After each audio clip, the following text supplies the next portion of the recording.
Lessons learnt from the disastrous Queensland floods appear to have overlooked a dangerous and even deadly legacy.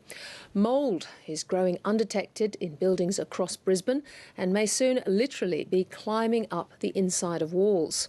The hot, steamy Queensland climate provides ideal conditions for the mould to grow. Yet there are no standards for mould remediation in Australia and not enough trained restorers. Emily Stewart reports. You wouldn't know it now, but the Fairfield Gardens shopping centre in Brisbane was extensively damaged earlier this year after being inundated by floodwater. And it's only recently reopened after 4 months of rebuilding. Retail First manages the centre and they engaged restorers to clean out the property within days. But mould had already begun growing within the walls. What mould there was that was revealed after we pulled the gyprock off the walls, we cut out straight away.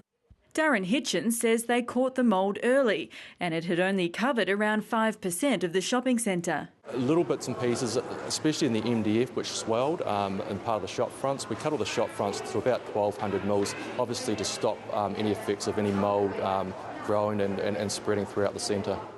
Mould has been eliminated from the shopping centre, but mycologist Dr Heike Kemp warns in many buildings the clean-up operation cleared the obvious damage but left unseen mould behind walls and in crevices. There is a massive increase in mould in buildings. We're very well aware that there is unfortunately quite a large amount of buildings who are not restored properly.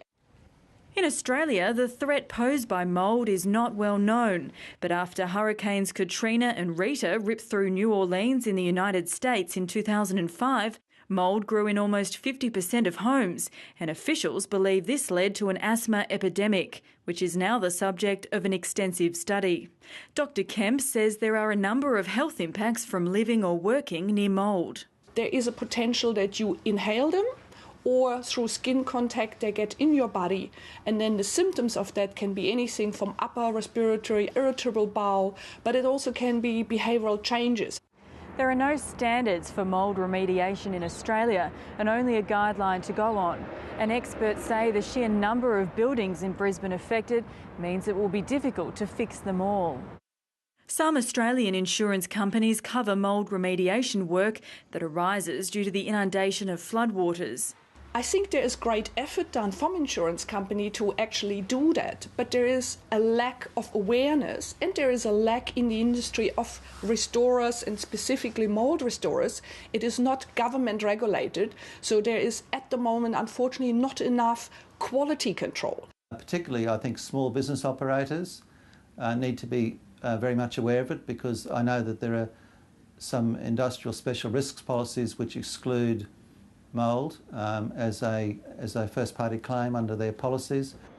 David Gerke from the Workers' Health Centre says business owners who are rebuilding on their own need to be particularly wary of the potential for mould growth. I think most people see a lot of commercials on TV in relation to exit mould, and a lot of the people that I've spoken to have actually dealt with it in that way. Although exit mould would probably do an okay looking job, but however, it does come back, and it comes back relatively quickly. To get it right from the start, I don't think it's very difficult to go back, because once the mould, I guess, eventually gets into a centre, it's very hard to eliminate. Of course, there have been major floods across Australia before, but David Gerke says this time there's a huge number of CBD buildings affected and many are fitted out differently. Since the 70s, I guess, our building products have modified. We've become more like plasterboard and all that sort of things that can hold moisture for quite substantial amounts of time. There have been a number of legal battles regarding mould in the US, and Brisbane lawyer David Muir says there's the potential for damages awards here too. In circumstances where, for instance, people in the building industry haven't taken proper precaution to avoid the growth of mould, where perhaps a building hasn't been stripped back satisfactorily or the materials haven't been dried out satisfactorily.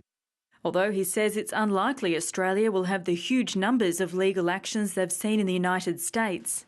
They have a different legal system there where the jury give quantum verdicts, and also they have a system where if you litigate, it's rare to get a costs order against you. So there are a few barriers here in Australia, at least, to the kind of litigation that we've seen in the United States.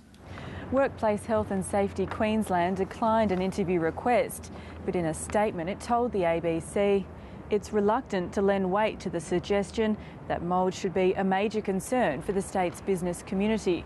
The department says it received around 190 flood and cyclone-related complaints this year.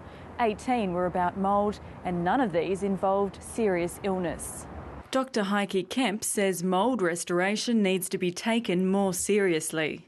We actually had government involvement, that we had an Australian standard, not just a guideline, that we had mandatory courses, that people who do mould courses, that they actually learn how to do it and that they need to have a minimum education. If you want to be a carpet cleaner in Australia, you have to have a certificate 4 in carpet cleaning or certificate 6. If you want to be a mould restorer, you do not need any certification whatsoever. So at this stage, it's up to businesses to be aware of the risks and on the lookout for mould.